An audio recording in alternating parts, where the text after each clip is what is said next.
Ladies and gentlemen, there comes a time in every soul's journey when the storms rage louder than our prayers, when doubt knocks louder than faith whispers. And yet, in that trembling moment, the very moment when the world seems uncertain and the heart feels fragile, there lies an invitation from the divine. Trust me, when you trust God fully, not halfway, not on Sundays only, not when life feels kind, but fully, you unlock a strength that no failure can bury and no fear can bind. It is not the absence of challenges that changes everything. It is the presence of divine assurance within you. That moment of surrender, that holy leap of faith, transforms the ordinary into extraordinary. Because when you hand your story to God, He begins to write in miracles, not merely in moments. You see, trusting God doesn't make life easy. It makes it meaningful. It doesn't erase pain. It redeems it. And when that trust becomes the air you breathe, your path shines with purpose, your heart hums with peace, and your spirit stands unshakable before the chaos of the world. Trusting God is not passive. It is power in stillness. When we hear the word trust, many imagine a quiet surrender, a folding of hands, a waiting in silence as though faith were a seat we occupy while life decides our fate. But true trust, the kind that transforms, the kind that shakes heaven and stirs peace into the bones, is not weak, it is not idle. It is active stillness, a living calm that glows in the center of chaos. It is a posture of power that does not flinch before uncertainty. It is the heart's declaration that even in silence, God is working, and because He is working, I can rest without fear. When a person learns to trust God deeply, they stop wrestling with the need to control every outcome. They stop fighting every shadow, stop panicking when the plan does not unfold the way they imagined. Instead, they stand still, not in defeat, but in faith. Stillness becomes their weapon. While the world screams, hurry, fix, prove, control, the one who trusts simply breathes and says, I know who holds tomorrow. That kind of stillness is not laziness. It is strength clothed in peace. It is the calm of a lioness watching over her cubs, knowing her power doesn't need to roar to be real. It is the quiet confidence of the soul that knows heaven is not late, it is exact. So many people mistake movement for progress, noise for direction, action for faith. But God moves differently. His power is not always revealed in motion. Sometimes it is wrapped in silence. Sometimes His greatest miracles begin when we stop striving to make them happen. Stillness is not the absence of action. It is the presence of alignment. It is when your heart, your breath, and your will line up with divine purpose. It is when you finally stop chasing and start trusting. That is the kind of faith that moves mountains, not because you push the mountain, but because God does. When life becomes too heavy, trusting God allows you to stand tall, even as the weight presses down. You might not have the answers, you might not see the end, but something within you whispers, be still. It is in that moment that power awakens. The still heart becomes the strongest battlefield. While others panic, you pray. While others doubt, you wait. While others break, you bend but do not fall. That is the secret of divine trust. It does not freeze you, it frees you. It frees you from the illusion that your control could ever compete with God's plan. To trust God is to understand that every pause has a purpose. Every delay carries direction. Every silence is a sermon. The world may call it inactivity, but heaven calls it preparation. When you are still, you are not abandoned. You are being strengthened. You are being refined in the quiet, so that when the time comes to rise, you rise with authority, not anxiety. True trust is not waiting for life to start working. It is believing that life is already working under the surface. even when you cannot see it. There is sacred energy in the act of letting go. To stand still and trust God requires more courage than to run in fear. The body wants to move, the mind wants to plan. But the Spirit says, peace, be still. That is power. Power to resist the panic of the world. Power to rest when the storm is loud. Power to say, even here, even now, God is good. This is not weakness. This is the fiercest form of faith. Because when you stop fighting for control, you begin to witness divine control. You stop being the author and become the witness of a greater story unfolding. Stillness is the soil where revelation grows. In quiet trust, God whispers truths too deep for noise to carry. He reminds you of who you are, of what you were made for, of why the journey had to be this way. In stillness, you remember that He has never failed you. You recall the moments when all seemed lost, and yet something unseen held you up. That something, that sacred presence, is the proof that trust is never wasted. It is an investment in divine timing, a surrender to perfect wisdom. To live with that kind of trust means you stop rushing to prove your worth. You stop begging for validation from people who cannot comprehend your calling. You start moving in rhythm with grace instead of anxiety. Trust turns waiting into worship, uncertainty into opportunity, silence into sacred space. It transforms your nights of worry into moments of whispering gratitude. It teaches you that the same God who painted galaxies is also capable of managing your next step. It shifts your energy from striving to shining. Power in stillness is not found in doing nothing, but in doing the inner work of believing. It is waking up each morning, facing a world of unknowns and saying, I trust you, God. It is walking through the valley with your head lifted, not because the valley is shallow, but because your faith is deep. It is learning that strength is not always loud, not always visible, not always applauded. Sometimes it is simply the quiet heart that refuses to give up hope. Sometimes it is the tear that falls in prayer but never loses faith.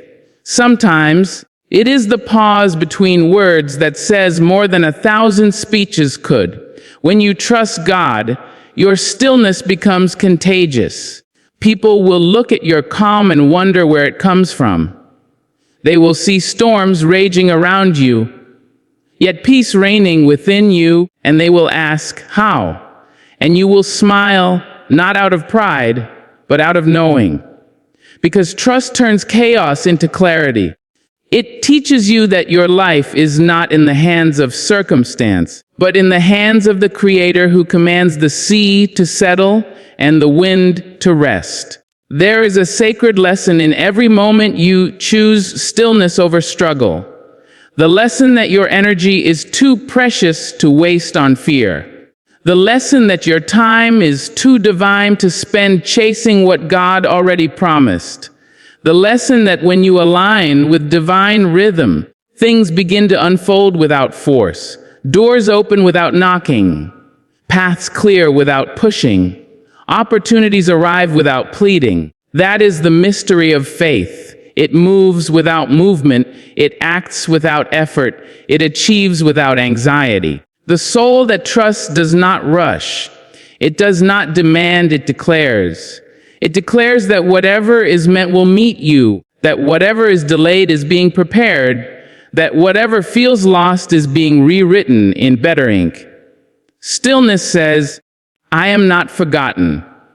It says, even in silence I am seen. It says, even when I can't trace His hand, I can trust His heart. That is not a passive statement. That is a battle cry of faith. That is strength disguised as surrender. In a world that glorifies constant motion, stillness is rebellion. It is choosing faith over frenzy, presence over panic, purpose over pressure. It is understanding that when you stand still in trust, you make room for God to move. It is the realization that the same power that holds the stars in place holds you together in your weakest hour. Stillness does not mean you have given up. It means you have given it over. It means you have chosen divine wisdom over human worry. Every moment you trust God, even when you don't understand, you become a vessel of quiet power. Your stillness speaks louder than your fear. Your peace confuses the enemy. Your calm becomes a testimony that cannot be silenced. Because when you rest in divine hands, the world cannot shake you no matter how loud it roars. Trusting God fully means realizing that even when you're still, heaven is not. God is always in motion, even when your feet are not. And that awareness, that deep assurance, becomes the anchor of your soul, the center of your strength, the quiet revolution that begins within and ripples through every part of your life. Full trust invites divine timing, not your own. There is a rhythm in this universe that moves beyond human understanding, a sacred order that dances to the music of eternity. When you trust God fully, you align yourself with that rhythm. You stop insisting that blessings arrive according to your clock and begin to understand that heaven does not operate on deadlines, but on destinies. You realize that what seems delayed to you is not denied by God, it is being perfected in ways you cannot yet perceive. Divine timing is not about convenience, it is about completion. It is the process through which purpose matures, character strengthens, and miracles take their rightful shape. Trusting divine timing requires courage because the waiting season often feels like silence. It feels as though heaven has muted your prayers, as though your dreams are suspended in the air, waiting for permission to land. But within that stillness, something sacred is forming. God is arranging people, circumstances, and moments in patterns so intricate that you could never weave them yourself. Every pause is a part of His plan. Every delay is a detail of His design. When you trust fully, you no longer beg for immediate results. You begin to breathe in patience and exhale faith. You no longer panic when doors close, because you understand that closed doors are not rejection. They are redirection. You no longer measure your worth by speed, because you've come to know that the blessings meant for you are already marked with your name and cannot miss their moment. The human heart craves control. It wants to know when, how, and why. It wants to schedule miracles and set reminders for breakthroughs. But divine timing does not bow to human impatience. It operates in dimensions beyond logic, where seconds stretch into seasons and waiting becomes worship. In that waiting, God is not withholding. He is preparing. He is shaping your heart to handle the weight of what He has prepared for you. Because sometimes we ask for things we are not yet ready to carry. Sometimes we crave blessings that our current maturity could not sustain. Divine timing ensures that what arrives in your life arrives when your soul is strong enough to hold it. There is beauty in waiting when your trust is full. You begin to see delays not as detours, but as divine appointments. You understand that the pause between your prayer and its answer is not emptiness. It is development. God is not only working on what you asked for, He is working on you. He is refining your patience, stretching your endurance, deepening your faith. He is teaching you that the process is just as sacred as the promise. Because if you rush the process, you may ruin the blessing. But when you surrender your timing for His, you allow the masterpiece to unfold with divine precision. The sun does not rise before its appointed hour, and yet every dawn arrives exactly when it should. Flowers do not bloom before their roots are ready, and yet every blossom bursts open in its season. In the same way, your blessings are scheduled with divine accuracy. No human hand can delay them, No circumstance can destroy them. What is for you is being prepared with care. When you trust God's timing, you stop comparing your journey to others. You no longer envy their progress because you understand that their season is not your own. Just as spring cannot rush winter away, your chapter will not unfold until it is time. And when it does, it will not be late, it will be right. Divine timing often hides its work in plain sight. You may think nothing is happening, yet behind the curtain, everything is shifting. The people you will meet, the opportunities you will receive, the lessons you will learn, all are aligning like stars waiting for their cue to shine. Trusting that alignment requires a kind of faith that does not crumble under delay. It requires a heart that says, even if it hasn't happened yet, I still believe. That belief becomes the anchor that holds you steady in the tide of uncertainty.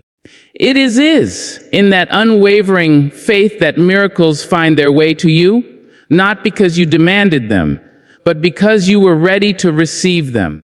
When your timing fails, God's timing prevails. Think of the moments when you wanted something so badly, only to find later that the delay was a gift in disguise.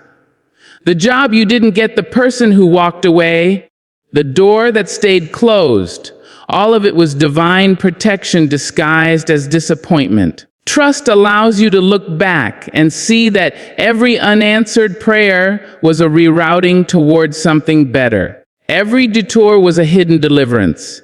Every delay was God whispering, "Not yet, my child, because I love you too much to give it too soon." This is not punishment, it is preparation. It is love that waits until you are ready to receive without breaking under the blessing. When you surrender to divine timing, you learn to live with peace in the present. You stop chasing what is not meant to be rushed. You stop asking, "When will it happen?" and begin saying, "I know it will happen." That shift from anxiety to assurance changes everything. You walk lighter, breathe deeper, and love better. You begin to notice that patience is not empty. It is full of quiet miracles. It is full of lessons about gratitude, humility, and faith. It teaches you that your pace does not define your promise. It reminds you that slow growth is still growth and unseen progress is still progress. Divine timing is not delayed, it is deliberate. When you trust fully, you no longer measure your worth by how fast you arrive. You understand that divine journeys are not marathons. They are melodies. Each note must play in harmony. The pauses between the notes, those moments of waiting, are just as important as the notes themselves. If you rush the music, you ruin the song.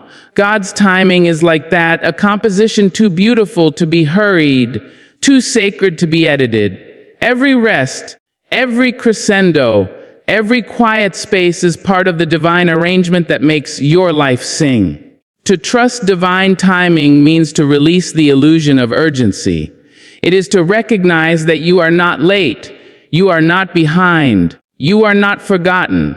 You are right on schedule for your story. The world may move fast, but grace moves deliberately. And when grace moves, it never misses.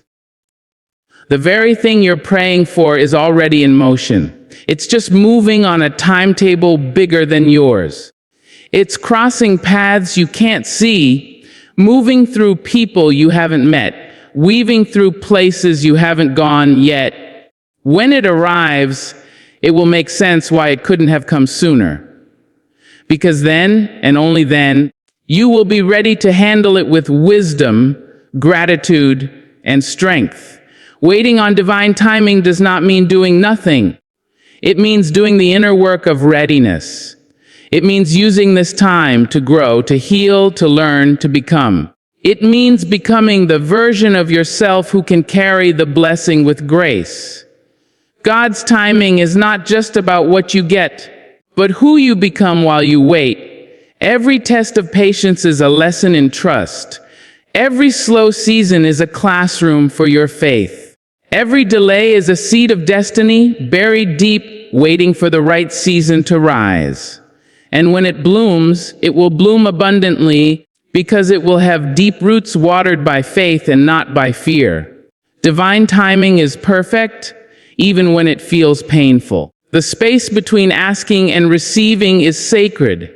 It is where faith is built, where character is tested, where surrender becomes strength. If everything you prayed for came instantly, your faith would remain shallow, your gratitude thin. It is in the waiting that faith grows deep roots. It is in the delay that you discover your resilience. It is in the long nights of wondering that you learn to trust the light you cannot see. The waiting season is not a punishment. It is the womb of miracles. It is where dreams mature in the dark before they are born into the light. There is a peace that comes when you stop fighting divine timing. You stop rushing into relationships that are not aligned. You stop forcing doors that are not yours to open. You stop pleading for answers that are still unfolding. You start resting in the truth that if it's meant for you, it cannot miss you.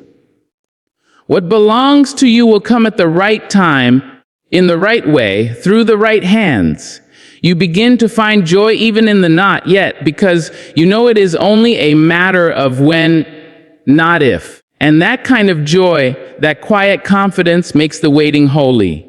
It transforms your anxiety into anticipation, your doubt into devotion, your impatience into peace.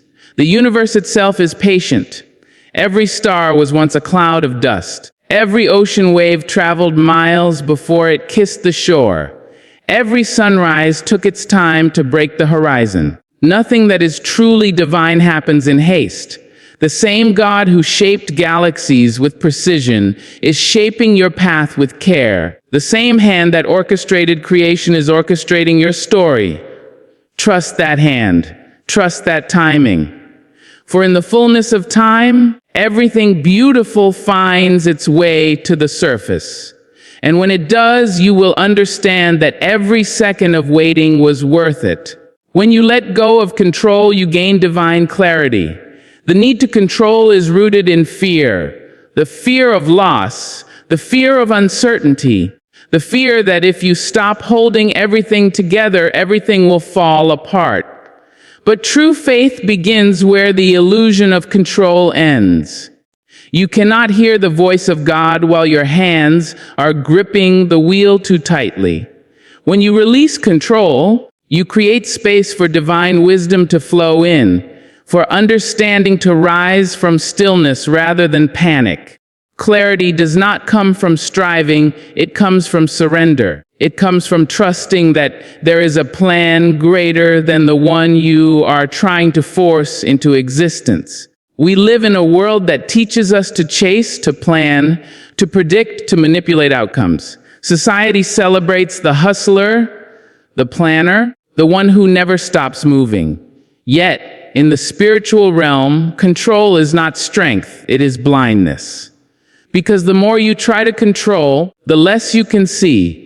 You focus on how things should look, and in doing so, you miss how they are meant to be. When you let go, it's not that you stop caring. It's that you start caring in a higher way. You begin to care about peace more than perfection, about purpose more than plans, about alignment more than appearance.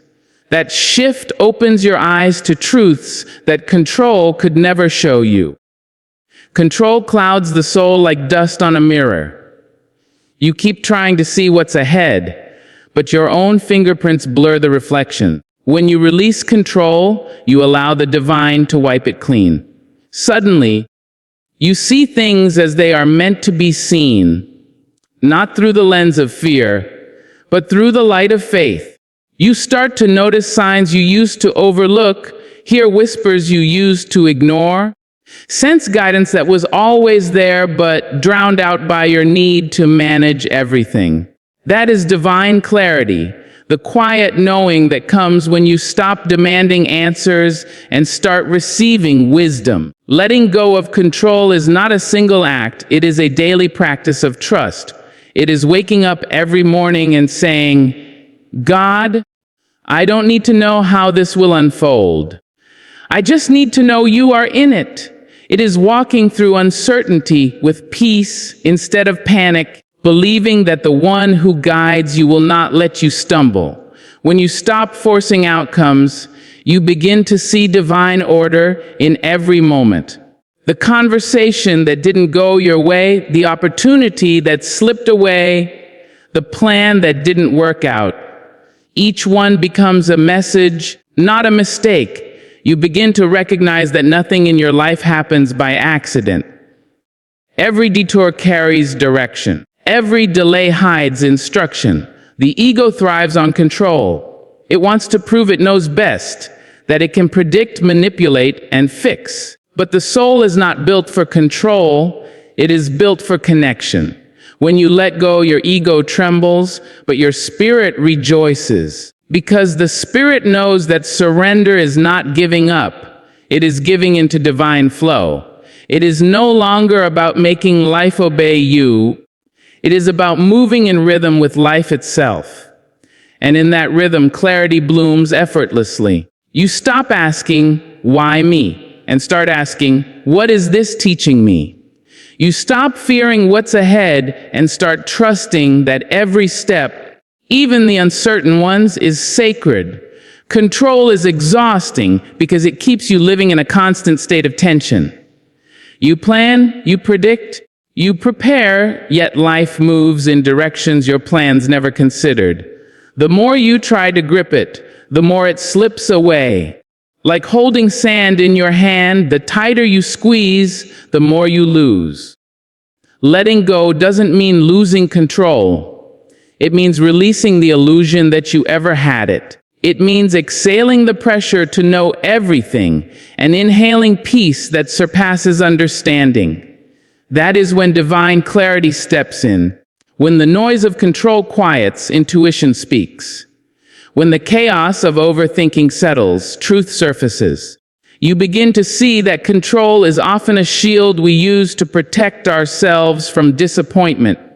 We think if we plan perfectly, we can prevent pain. But pain has purpose, and no amount of control can erase the lessons meant to shape your soul. Sometimes, what feels like losing control is actually gaining direction. Sometimes, what feels like falling apart is really falling into alignment. The universe has a way of rearranging your life when you finally stop standing in the way.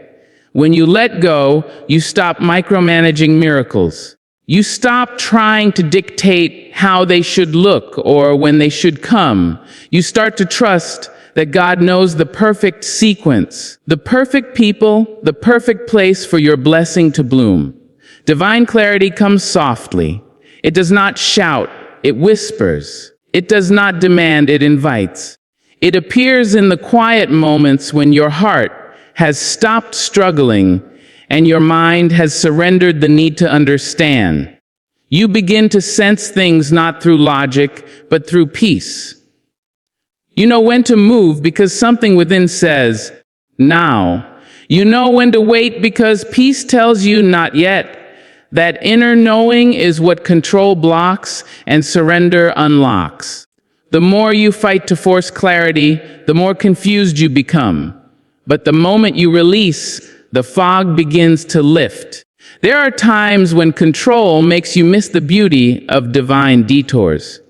You pray for a straight road, but God gives you a winding path because He knows what waits around the corners will grow your soul. You wanted quick success, but He gave you delay so you could build depth. You wanted closure, but He gave you continuation so you could learn endurance. Every deviation from your plan holds divine direction, but you can only see it when you stop insisting on your own map. When you surrender the steering wheel, you begin to notice the signs along the way that were invisible while you were rushing to your destination. Letting go of control transforms your relationship with time. You stop seeing time as an enemy to outrun and start seeing it as a companion walking beside you. You stop measuring progress by how quickly things happen and start valuing how deeply you grow through them. You learn that divine timing is not separate from divine clarity. They are twins, both born from surrender. When you let go, time slows down enough for you to see the fingerprints of grace in every detail. You begin to see that the season you are in is not a mistake. It is necessary. It is sacred. It is preparing you for something your control could never accomplish. When you stop controlling people, you start understanding them. You realize that not everyone is meant to stay, not every relationship is meant to last, and not every goodbye is a loss. Some people are assignments, some are lessons, and some are blessings. Trying to control them keeps you stuck in confusion. Releasing them allows clarity to flow. When you let people be who they are, you free them and you free yourself. You stop demanding their loyalty and you start trusting divine placement. Those who are meant to walk with you will align naturally. Those who are not will drift peacefully, and both are acts of grace. Control keeps you reacting, surrender keeps you responding. When you control, you operate from fear. When you surrender, you operate from wisdom. Control makes you defensive, surrender makes you discerning. You begin to see that life's obstacles are not punishments. They are patterns teaching you how to trust. Each time you let go, you sharpen your spiritual sight. You start noticing how things fall into place when you stop forcing them. Opportunities appear from nowhere. Conversations flow effortlessly. Doors open without knocking. That is divine clarity. It is not something you chase. It is something that finds you when your spirit is free enough to receive. There is an unseen power that moves through your surrender. When you let go, you invite that power to take its rightful place. God does not compete for control, He waits for your release. The moment you stop insisting on your way, His way becomes clear. You realize that what you thought was chaos was actually choreography. What you thought was confusion was coordination. What you thought was delay was divine preparation. Clarity doesn't always come as a plan. Sometimes it comes as peace. You don't know all the steps, but you feel certain that you are being guided. And that quiet certainty is worth more than any plan you could create. The hardest part of letting go is trusting that what you release will either return refined or be replaced with better. But that is the law of divine flow. Nothing that belongs to you will ever be lost, and nothing you lose was meant to stay. When you stop clutching at what is leaving, you make room for what is arriving. When your hands are open, your heart becomes receptive. That openness becomes a magnet for clarity. You stop searching for answers outside yourself and start realizing they've been whispering within you all along. Because clarity does not come from the world. It comes from alignment with God. Letting go teaches you how to breathe again. When you're trying to control everything, your spirit is suffocating under the weight of perfection. You hold your breath waiting for things to go right. But when you release, you exhale the burden. You begin to live lighter. You begin to see beauty in uncertainty. You begin to notice the small signs of guidance that used to pass you by. The right words at the right time, the unexpected kindness, the sudden peace that settles your soul. All of it is divine direction disguised as coincidence. And when you live surrendered, you start to recognize those signs not as random, but as reminders that you are guided, guarded, and grounded. There will be moments when letting go feels like falling, but faith teaches you that you are not falling. You are being caught. You are being carried by a force greater than fear. And as you release, vision becomes clearer.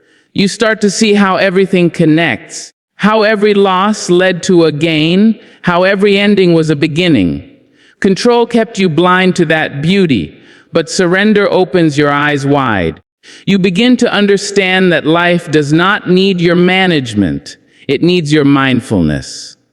It does not need your constant interference, it needs your quiet cooperation. It does not need you to have all the answers, it needs you to trust the one who does. When you let go of control, you stop fighting life and start flowing with it. You stop asking for certainty and start embracing mystery. You stop demanding clarity on your terms and start receiving it on God's terms. And in that sacred flow, the fog lifts, the noise fades, and the path becomes visible, one step at a time, illuminated by faith and guided by grace.